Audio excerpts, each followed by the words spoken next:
be quite a.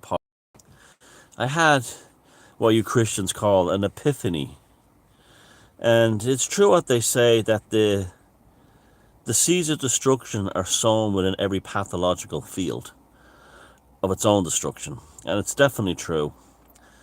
Now, I was just thinking the other day, yesterday actually, I was just thinking, you know, the way you stumble into a group of people, and the head of this group of people is always whinging about an ex or someone they have a grudge against, and they're full of hatred and vindictiveness and bitterness. An ex-husband or someone that they think did them wrong, and they always try to recruit other people to join in with them in the hate fest. Excuse me. And although many do, some do, eventually after a while they go, I don't want to be part of this toxic fucking bullshit ever again. And they can't deal with it anymore, and they just go away. This includes fuckers who are always miserable, going on about how depressed they are, and they're going to commit suicide, and they never do. We all know that people that commit suicide do it out of the blue. They don't tell everybody, but they don't make an industry out of it. And the same types of people, the same misery loves company types, they always end isolated and away from all the ones they tried to recruit, because eventually everyone realizes they're just a bunch of miserable, bitter fucks, and it's not healthy being around these people. It's poisonous, it's toxic. I don't want to be around them. Now, and it's all happened to us in our lives. It's all happened to us in our lives. The misery love company type, and eventually they're isolated and left on their own. And they still complain. They'll say things like, everyone did the dirty on me. Everyone stabbed me in the back. No, everyone got sick of you being a miserable, toxic piece of shit. That's what they got sick of. They moved on, and you were holding them back like a toxic swamp. And this is what happens. Every case. No exceptions. No sane person wants to be around bitter, hateful, miserable, controlling people. Nobody wants. The human nature is to be around someone who makes you smile, has a laugh, keeps you interested, keeps you going. It's the same, if you look at the whole truther thing, eventually they all get, other than the most miserable fucks, eventually everyone says, I can't deal with this negative shit anymore. And they walk away from it and get on with their lives, which are supposed to do that, by the way. And so the same thing applies to what we're dealing with now, okay? But it's the control grid that's actually the misery loves company aspect. They want to make society as utterly miserable as they are inside. And this is why all the doom porn and all the Rona stats and all, the numbers are climbing, and all the constant bullshit to bring you down. Like, you can go to a nightclub, but you have to wear a mask if you buy a drink, and then you go take it off and you go back to dancing, and all this other garbage, this utter garbage that only amend. Like, I'm sorry, in Ireland, if you go to a nightclub under the present rules, I have no respect for you.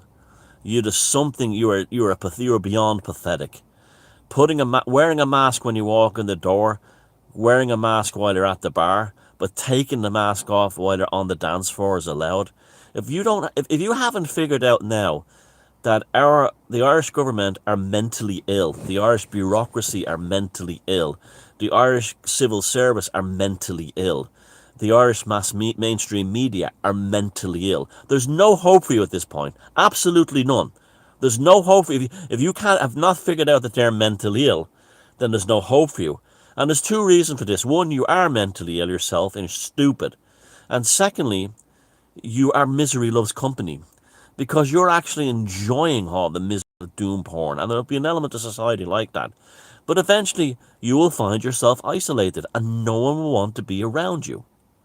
No one, eventually, even the stupidest normie will go, I can't take this fucking carry-on anymore. This Neffid fucking thing. This fucking pandemic bad news. Fauci, I can't fucking take it anymore. And they will not, it'll happen. It's already happened quite a few. All I have to know is by the messages I get from people. I've literally had thousands of people now tell me that I was falling for the fucking narrative. I was living in terror, and your videos kicked me out of it and gave me hope that like I'd get my life back. And yet you will get your life back. And I'll tell you why. This, from day one, I've never cared about anything other than the spiritual battle that's involved in all this. Now, when I hear people say it's a, on our side who go, it's a battle for survival, it's not a battle for survival if you're getting your PUP payments and your pandemic unemployment benefit and your, all the other things like that. That's not a battle for survival. Battle of survival is literally a battle. But what it is a battle to maintain dignity, okay? And you've done it. I made that video a few months ago. I said, what we have, we hold. Well, we've held it. You should all be very proud of your fucking selves. We've held it. And what we had, we held. And we held on. And we're being favoured by the gods. I'm no doubt about this. I'm no doubt about this that we will get through this now. And I'll tell you why. You know that scene, did you ever see the TV series Rome from about 15 years ago? Superb TV series. And about Rome. And the two main characters in it, Pullo, and I can't remember the other guy's name, but they were two Roman soldiers. And at one point something happens and they get washed up on an island and marooned off the coast of a shipwreck and marooned off the coast of Egypt. And a whole bunch of things go up and down. Rather than making their way back to the army, they go on their own kind of adventure. And then they finally stumble back to the army, and Mark Antony is furious at them for saying you should have immediately returned back.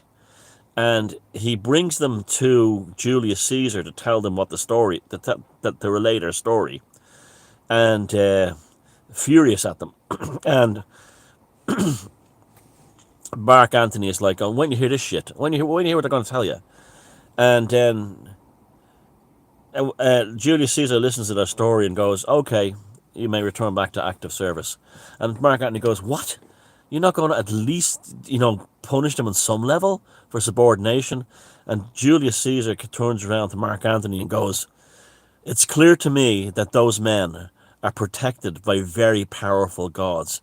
And even though I'm the emperor of the Roman Empire, no way am I going to summon up or invoke the wrath of the gods that are protecting them by harming those men. That was wise counsel. That was Julius Caesar. And that's exactly what's happening to us, folks. We are still here. I keep saying it to you. We are now 2 years into this thing, and we have not been broken yet.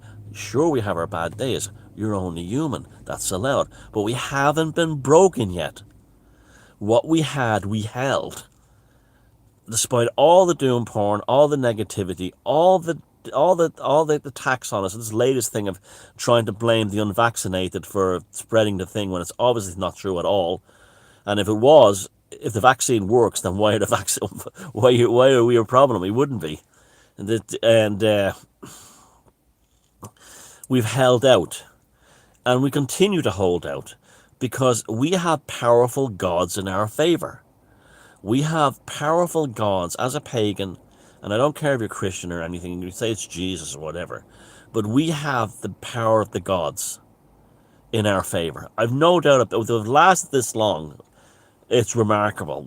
And we've all scored little victories in our own way against the oppression and against this madness, this sheer madness of what government proclamations and issues and stuff like that. We've done it. Now, and another analogy I could draw with this is, do you ever know or remember those news report events where a truck full of chickens was about to go into a slaughterhouse, overturned in an accident, and all the chickens escaped, and people from the neighborhood started grabbing the chickens and rescuing them and bringing them home. And the attitude was like, let them live. Even people who were eating a piece of fried chicken in front of themselves were like, let the poor bastards live. And they always did. Or there's always a case of a cow that escapes about to being slaughtered. And people are going, let the poor cow live. And the cow does end up not in a lot of cases. Well, that's us. While all the others went to the slaughterhouse to be given needlecraft and have their DNA changed and no longer be human beings anymore in a legal sense. And God knows what else has been done to them. Those of us who have held out this long are like those chickens in the over truck on the side of the highway, or we're like the cow that jumped out of the van on the way to the slaughterhouse. And we are being allowed to live because we have the grace of the gods on our side. I have no doubt about it. I have a strong sense that the hidden hand is guiding us towards freedom. And a big part of this freedom is eventually is we must be very careful not to be misery guts. People, us on the tribe and us who have abstained and decided to manage our own healthcare options, like Callum Robinson, the Irish soccer player, big smile on your face and be the best you can be. And that was an enormous goal that we scored in our favour when he did that. After the Irish media wanted him dropped from the team, the excrementous dog of the cancerous abyss, Joe Duffy of Liveline, saying he's got COVID more times than he scored for Ireland. And then, to spite this excrementous whore of debt and misery, he's classic misery loves company, Joe Duffy, Callum Robinson scores 5 goals in the next 2 games for Ireland. And they just hid in the corner. Some of them are such putrefying scumbags of malignancy that they actually went and contacted his manager at West Brom in England and said, when are you getting them vaccinated? But that just shows what failures they are. Misery loves company. And this is why misery attack. And like I said, the analogy I said at the beginning, when you're in a group of miserable, disgusting people who are filled with bitterness on some kind of hate crusade, if you break from them, they will turn on you. How dare you not be as miserable and rotten as we are? We're going to destroy you too.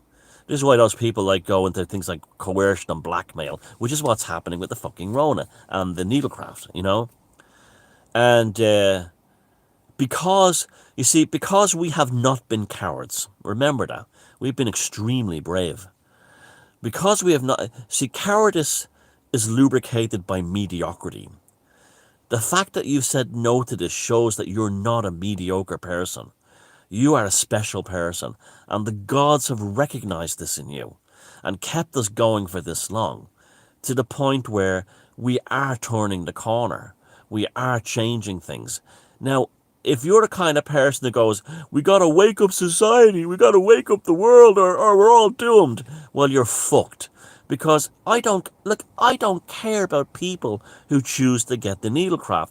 That's their own business. I don't care about them. The same with the nightclubs. All that absurd bullshit they have to do in an Irish nightclub. I don't care. I don't go to nightclubs. It doesn't affect me. So I'm not going to get upset about it. I'm not going to worry about stuff that doesn't affect me. As it stands in my life, I've got off very easy. So have many of us. It's not a battle for survival. It's a battle for spiritual integrity and the ability to maintain yourself as a dignified person, to go about your business unhindered and not be judged in a statutory or legal way according to how you managed your personal healthcare options. That's all we're about. Nothing else. I don't want to save the world. I don't care about that. That's not my job. No, it's not. My job is for me and the ones I love to get through this without any as least bullshit as possible. We're doing it. We're getting there. We're surviving. We are the chickens that have escaped the slaughterhouse. We are the cows that have escaped the butcher's knife. And the gods are looking at us the same way. Let them thrive. Let them survive. They're looking at us that way. I've no doubt about it. I have no doubt about that now.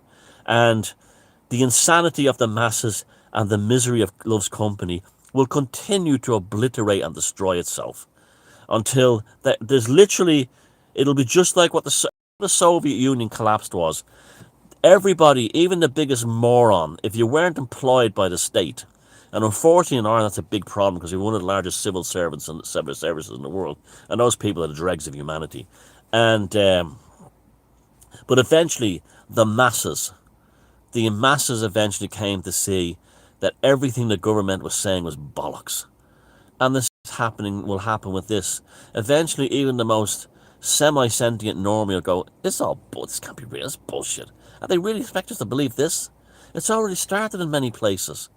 It's already started. It's not about you and me who being validated. It's about you and me getting through this the best we can. I don't want to be validated. I just want to get past this. I don't want to be seen as a hero. I just want to be fucking life back. And so do you guys.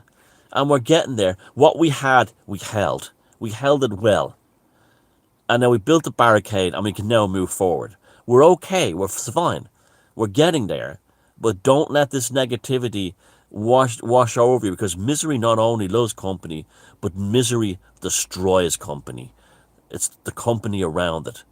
Now, like I said, when this is all over, you remember the ones who made you feel better, kept you going from day to day. And you remember the ones who tried to suck you back into the abyss.